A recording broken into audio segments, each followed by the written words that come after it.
everyone. Welcome to the next lesson in the month for Jammin' with Jimmie. In this lesson, we'll be covering a solo inspired by Jimmie Rivers. I'll share with you a few different ideas I've picked up along the way from listening and transcribing Jimmie Rivers solos. If you're interested in learning more Jimmie Rivers after this lesson, please check out my Jimmie Rivers course as well as my transcription pack. You can see links in the description below. Members, please download the PDF of this solo in tab and standard notation so that you can follow along as I break down each phrase. To start off, we have this opening phrase working out of our B flat chord E shape. It'll sound like this.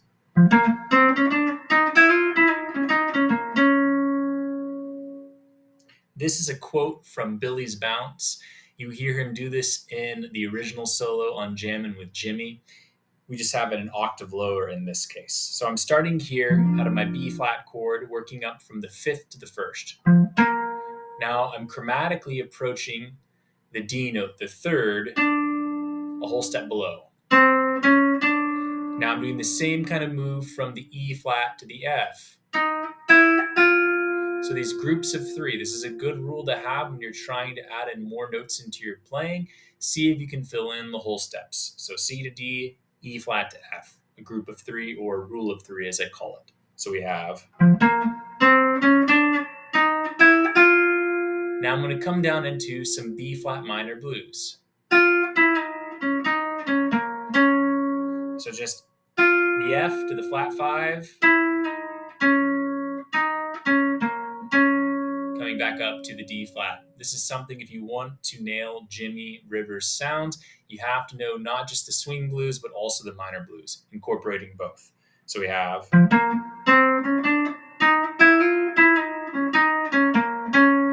Our next phrase, we're just going to be vamping on some more minor blues over the E flat 7 chord. So I'm just playing back and forth between the 4, the E flat, or the 1 in terms of the E flat chord, and the flat 5. So with a little nudge on the D flat, the minor third.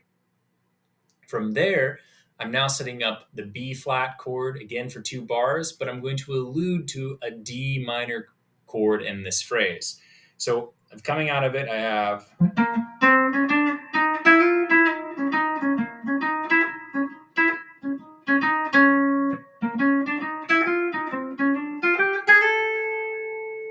So this phrase starts off as a minor blues phrase, chromatically connecting the D flat all the way up to the F. You could do it like this as well. Okay. Now I'm going to enclose the D with this move. I start on the 5th of the chord, I go back 1, and then approach the D chromatically with that group of 3.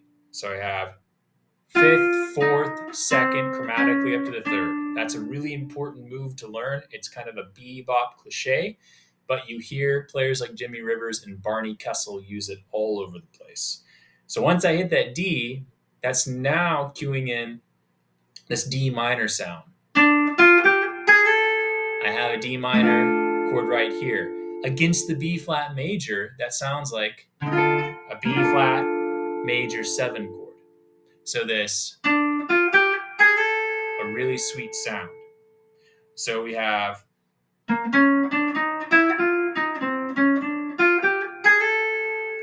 Now, over the quick 2-5, C7, F7, I'm just going to play some swing blues. And this is a perfectly great idea to do over a quick 2-5-1. Just go straight to the blues. Don't worry about spelling out all the changes all the time. So I have the D minor, and now I'll play. So I'm just coming down from B flat, C, B flat, down to the F, and then first, minor third, first, second, back. So I have this.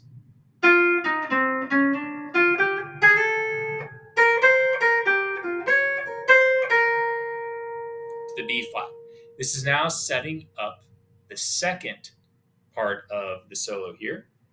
Still with the same changes, I'm going to come now up to the B flat chord C shape and play a quick F augmented pickup. So I'm visualizing my F chord here. I have the F triad. I raise the fifth. I have the F augmented chord, so that's with the C sharp. And then I have the C and the bass here raised up to the C sharp. So I'll play this phrase. Okay? I start on the F, straight to the raised fifth, A, F, straight to the raised fifth, resolving into my D. This is a quick little move that took some time to get under my fingers because you're skipping strings, but it's a great sounding and ear twisting phrase. So we have now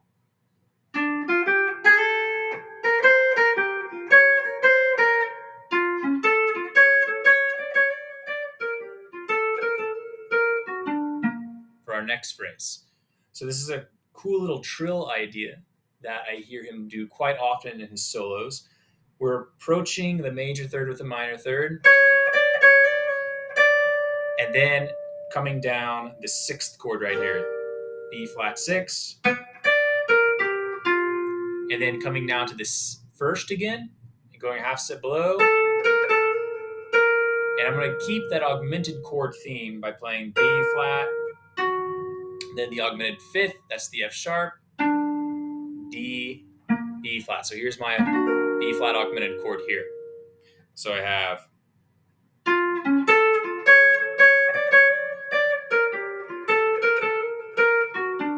setting up the four chord now. Here's the phrase.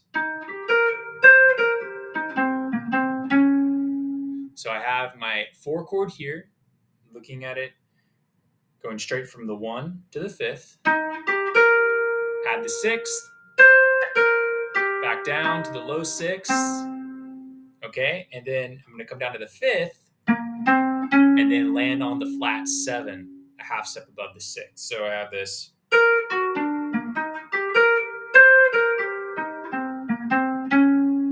Landing on the flat seven. From here, we're back to the B flat chord, and I'm going to do the same type of move of playing B flat and then imposing a D minor over the second bar of the B flat chord. So I have this coming down here.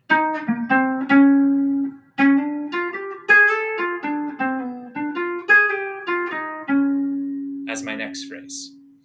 So I see right here the B flat chord, but I also see the D minor. Again, this D minor is the third of B flat. So it's a great harmony, adds that major seventh sound. So I'll go to D, F, G, approach the A, come back down. Now I'm going to play up from the B. So now I'm visualizing a G9, G flat 9. So this is a G7 that's going to ultimately resolve into the C. So we're thinking five chords resolving into one another. The G is the 5 of C, so that's how I can impose it here. This is also just a basic 1, 6, 2, 5 in the key of B flat. B flat, G7 or D minor, they're interchangeable. And then the C7, F7. So we have here up to the G7. Now I'm going to come down and play a little augmented lick. This is kind of referencing what Jimmie Rivers does on the B section of the melody. So I have G, F, and then E flat, and then D flat. All whole steps, which will resolve right into the C chord here. So I have this.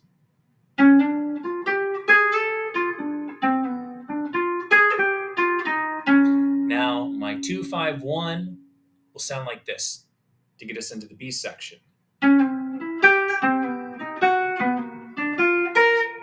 I'm simply taking down this chord shape here. It's an E chord shape for the C. Back down to the C, to a B, to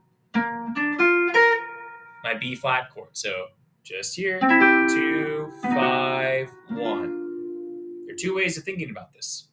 Simply, we can just see this as the C chord out of this E chord shape moving down to the B flat, and we're connecting it chromatically. We can also analyze this B triad here as related to the F chord. Okay, so if we look at this very closely, we have the B, that's the flatted fifth of the F, or the C flat if we want to call it like that. We have the D sharp or the E flat, that's the flat 7 of the F7, and we have the F sharp, which is the flat 9 or the G flat, right, of the F7 chord. So we can see we have tension here. I can look at it like this, or I can look at it as like an F7 flat 9 with the flat 5th. But I would say go for the first option. It's a little more simple to think about, and it will get you playing those types of licks faster. So we have the C all the way up to the B flat triad. Now we're going into the B section. So we have coming out here of the B flat, pick up,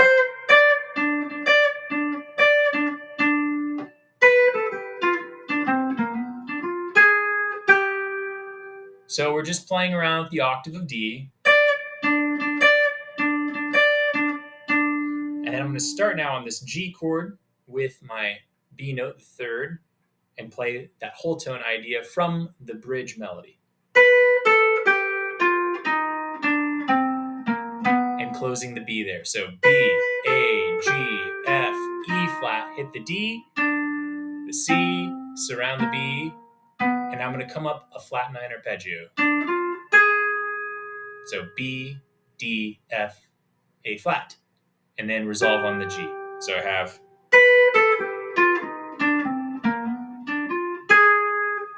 set up the same thing for the C7 now. We have, and I'm going to start the same way. F, up the flat 9 arpeggio, and now an augmented chord coming back down to resolve into my B flat. So I have the whole tone, A, G, F, E flat, D flat, hit the C, B flat, move down and encircle or enclose the A, up the flat 9 chord, and then here's my F chord. So I have my F chord C shape, raise the 5th, the C to a C sharp, walking down that augmented chord, and I'm back. So the whole bridge we have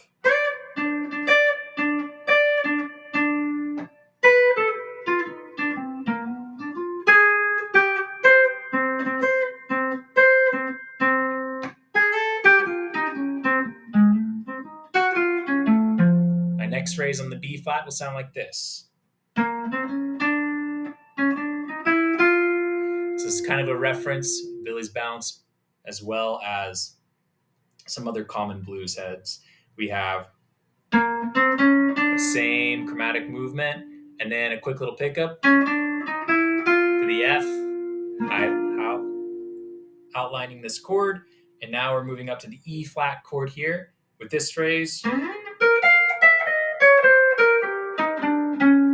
So a cool little slide lick, sounds very Junior Barnard to me, where we're going to slide into the third, up to the 5th, second down to the first, chromatically connecting, flat 7, 6th, and then there's the 5, down the triad, chromatically connecting the 1 to the flat 7. So this.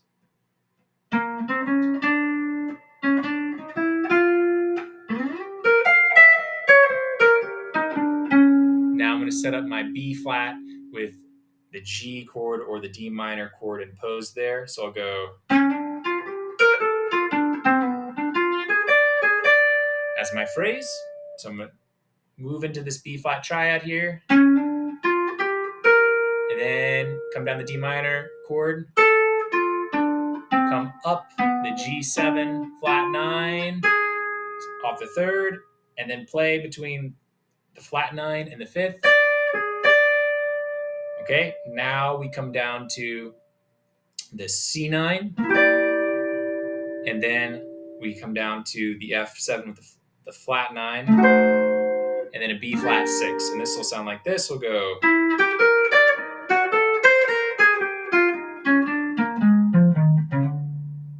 finish it off. So we have this arpeggio off of our C9 chord here, playing from the third. So E, G, B, flat, D, kind of alluding to the melody. And then off now the flat 7 of F7, we have E flat to the flat 9, the third, the fifth. So listen how that sounds. And then kind of a B flat blues ending here. Encircle the D, flat 7, land on the third. So that whole last part here, we have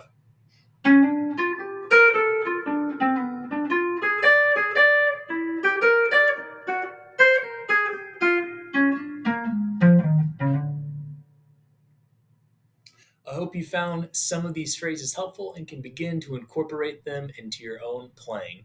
Once again, if you're interested in learning some more Jimmie Rivers, please check out my Jimmie Rivers guitar course as well as my transcription pack. I can't tell you how much Jimmie Rivers has influenced my playing. He is such a great mix of Western swing, early bebop, and blues. I'll see you in the next lesson. Thank you.